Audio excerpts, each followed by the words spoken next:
Well, hello, my name is Rich Patterson, and my wife and I have a business called Winding Pathways that encourages people to enjoy wondrous yards. She's the photographer today, and we're doing this in cooperation with the Museum of Danish America. When we set up this brown bag luncheon months ago, our idea would be it was a beautiful day, April, nice warm sunshine. We'd all gather in Elkhorn at the museum. We'd talk a little bit about immigration of plants, and then we'd go out and we'd walk in the Ensign Prairie. But then came coronavirus and things changed. So we are having a virtual brown bag lunch, and we're going to tour around our yard and show you many of the things that we would have showed you if you were in Elkhorn.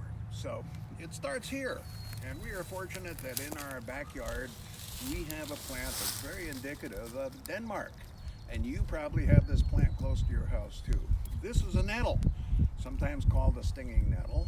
And there is an archaeological dig in Denmark that revealed that Danes about 3,000 years ago were collecting the old stalks, last year's stalks of the nettle plant. They were rubbing it. There's a fiber, very strong fibers in here, and they were using that for clothing. So for at least 3,000 years, Danes and many other Europeans were harvesting and using old stinging nettle, and then come spring they were using the young nettles for food. And that's what we do too.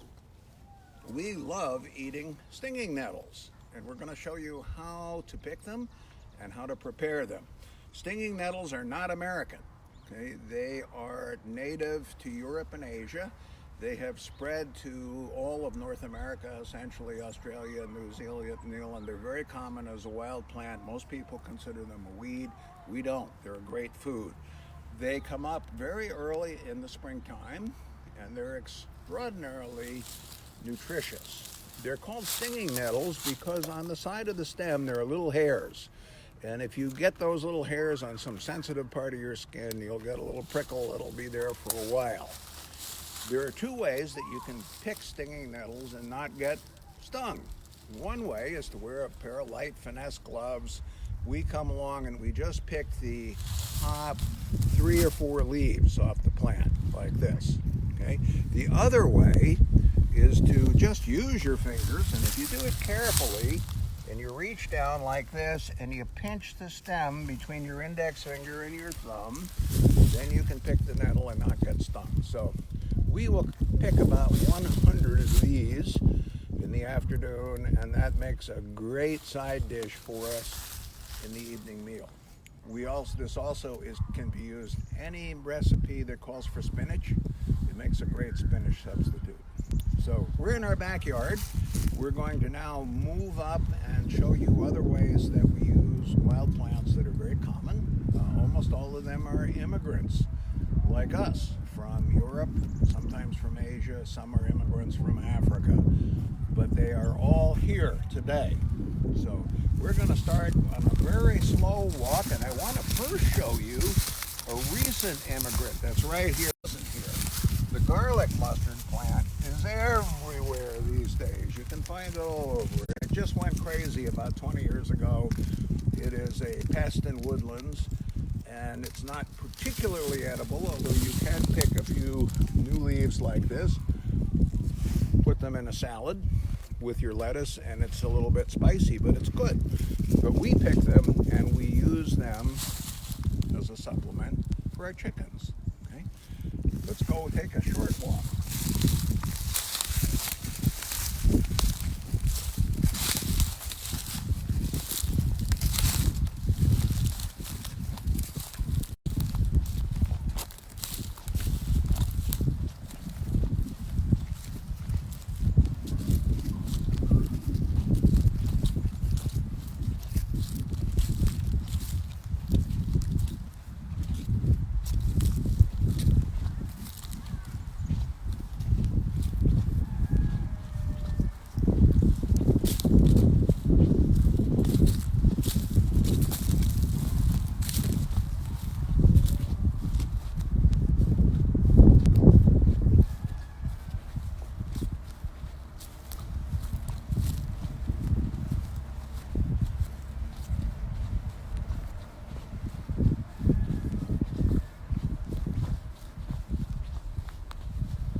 During the Second World War, the government encouraged Americans to plant victory gardens.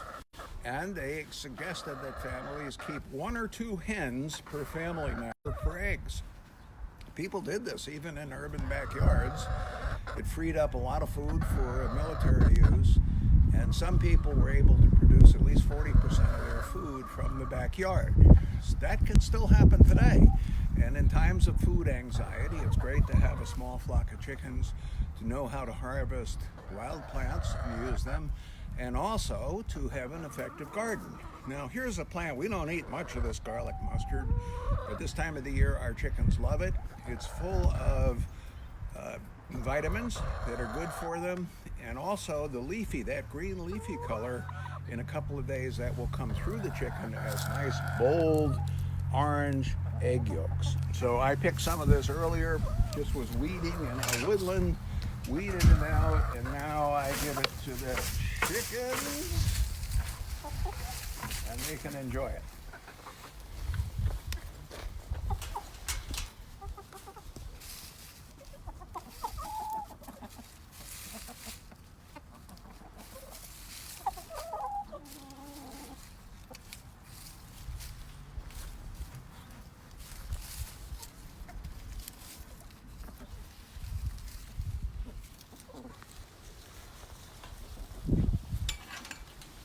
Chickens are also immigrants. They're an old world species that came to North America on sailing ships not too long after the Pilgrims.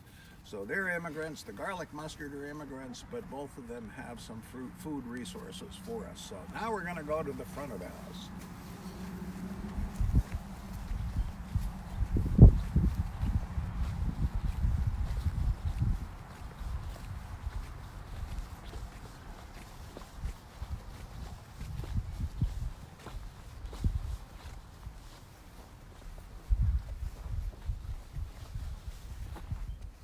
And on our way to the front of the house, we wanted to stop here just very briefly to show how some of these wild foods creep right up next to us and are free for the picking. So here, next to an edge, a cement edge, is a dandelion. And lots of people know that dandelions are edible. Most people have never tried it. Those who have tried it often don't like it because they find it very bitter. And the mistake they make is they harvest it in the summer when the leaves are very big and tough, and they are truly very bitter.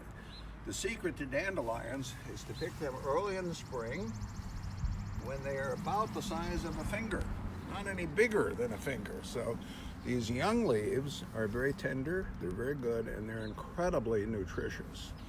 You can eat them later in the summer also, and to get that bitterness out, pick some old leaves and boil it for just a few minutes, and the bitterness will leave the leaves and go into the water that you can pour off.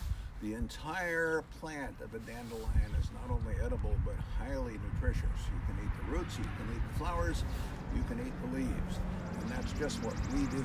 So now we're going to go over and show how we prepare some of these immigrant plants for our dinner.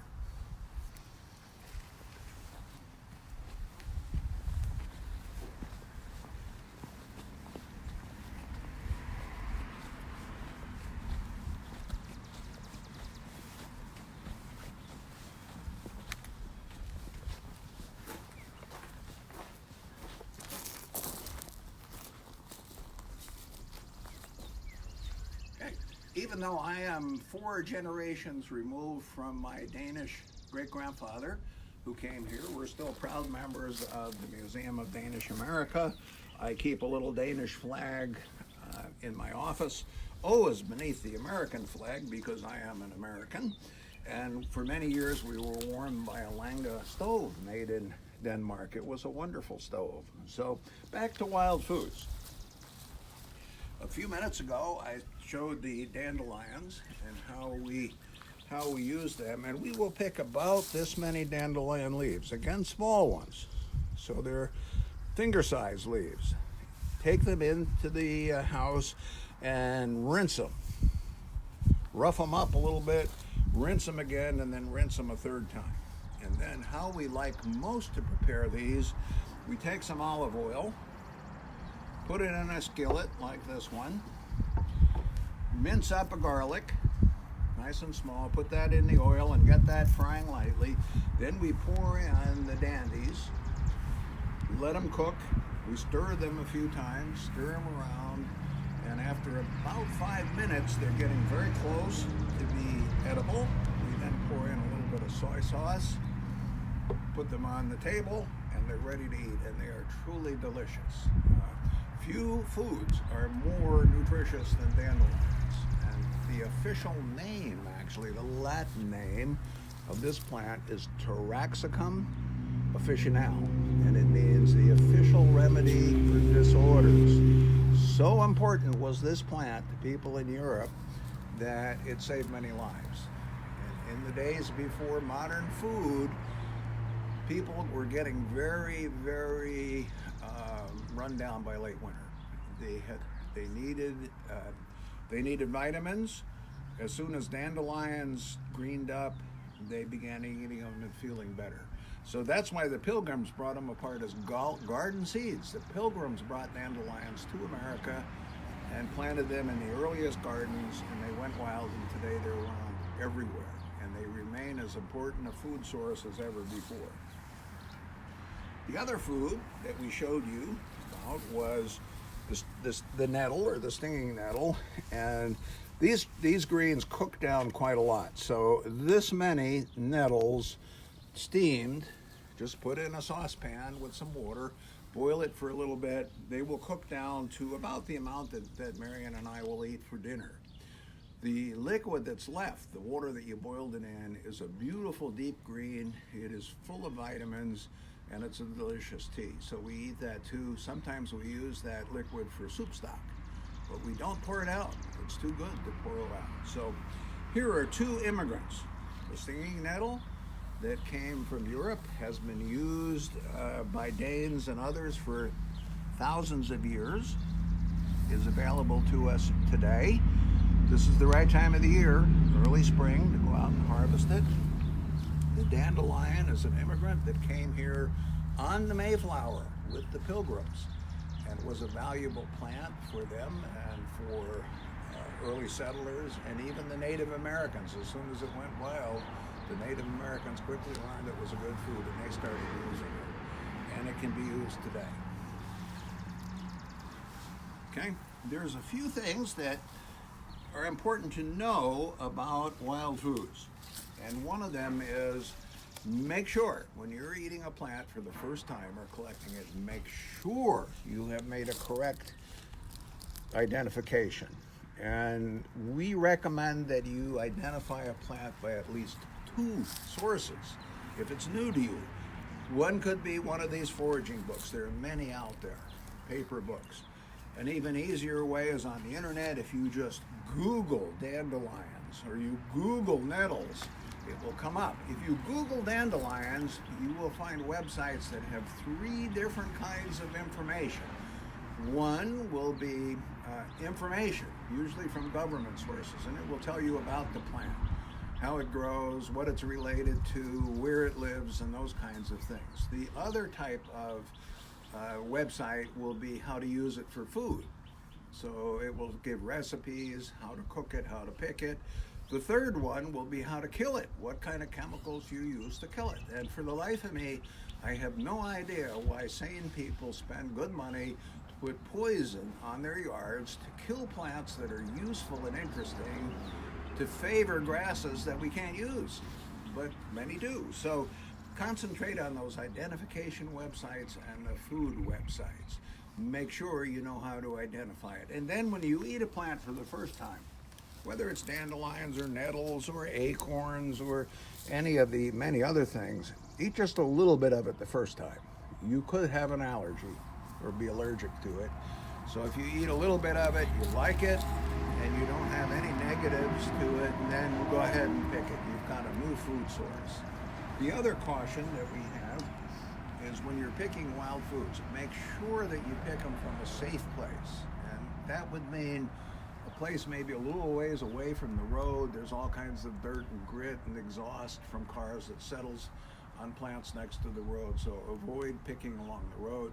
Make sure you don't pick it from a place that's been sprayed recently with poisons, and also be a little wary if there's a dog running around there. Well, you know what, dogs leave, and you don't want that intermingled with your food. So find a good clean place to pick these and try just a little bit the first time, and you have discovered a great new food source for your family, and it's free. Okay? So with that said, it is my invitation. We hope when the virus clears that we can all meet on the museum grounds. We'll have a little chat.